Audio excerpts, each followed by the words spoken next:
C'est le deuxième plus grand pays d'Amérique latine qui a récemment été mis sur le devant de la scène en organisant la 3e édition des Jeux olympiques de la jeunesse.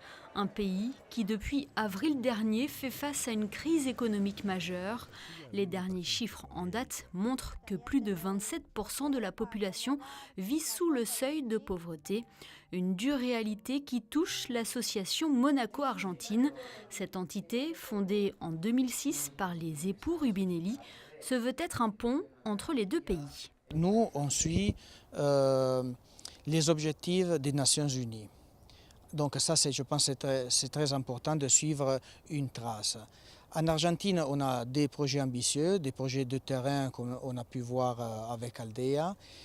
Mais je pense que notre rôle, vraiment pour faire le lien, c'est de faire ce qu'on sait vraiment faire. Donc aujourd'hui, on est en train de fédérer plusieurs ONG locales pour vraiment comprendre, et ça fait depuis 2 ans qu'avec notre groupe, surtout Gloria, on est en train de comprendre quelles sont les exigences communes et les problèmes qu'il y a. Pour éviter, parce qu'un problème, on a très fortement déjà la chance d'avoir la solution.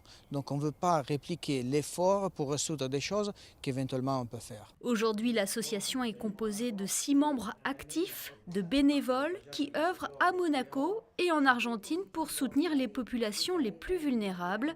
Différentes actions sont organisées en principauté pour récolter des fonds et ainsi développer les projets sur place dans le domaine de l'enfance, de la santé ou de l'insertion professionnelle. Exemple ici, à la Digital House de Buenos Aires, une école de codage créée par des employeurs désireux de former des étudiants dans un secteur porteur et demandeur. 1200 élèves se succèdent ici chaque semestre et 96% d'entre eux trouvent un emploi à l'issue de leurs études. L'association monégasque et l'école ont noué un partenariat depuis plusieurs années.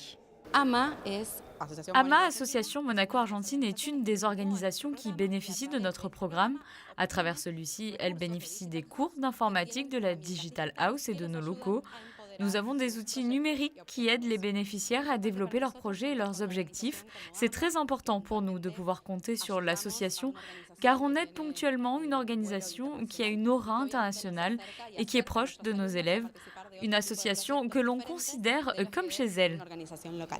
Autre domaine d'action de AMA, l'éducation. Depuis 3 ans maintenant, l'association collabore avec l'ONG Servicio Paz y Justicia Argentina et Aldea Jóvenes para la Paz à Pilar, une province de près de 300 000 habitants située à 50 km de Buenos Aires. Cette école récupère des enfants des quartiers pauvres, des jeunes déscolarisés ou en difficulté scolaire pour leur assurer un avenir. Grâce au soutien de AMA, ces élèves âgés de 11 à 18 ans peuvent bénéficier de formations en menuiserie, en électricité ou en agriculture. Et depuis l'intervention de Monaco, le taux de réussite dans l'obtention des diplômes est en hausse. Une bonne nouvelle qui contraste avec les chiffres alarmants récemment publiés. Une statistique récente dévoile qu'il y a 8 millions d'enfants pauvres en Argentine. Ici, dans la banlieue de Buenos Aires, 7 enfants sur 10 sont dans une situation précaire et 3 vivent dans la misère. Ce sont des chiffres alarmants. Donc nous sommes reconnaissants envers l'association AMA car ce n'est pas seulement un soutien financier. Nous travaillons main dans la main dans les programmes que nous développons et dans nos futurs projets. Nous sommes très heureux des relations que nous entretenons. Il y a beaucoup d'amour dans le travail qui est fait ensemble. Aldea est un projet pensé et réalisé par le prix Nobel de la paix Adolfo Pérez Esquivel. L'Argentin est l'un des plus fervents défenseurs des droits de l'homme du pays. Il n'a jamais cessé son travail pour la défense des droits des enfants et de l'éducation pour la paix. À travers Aldea, il poursuit son combat avec le soutien de AMA.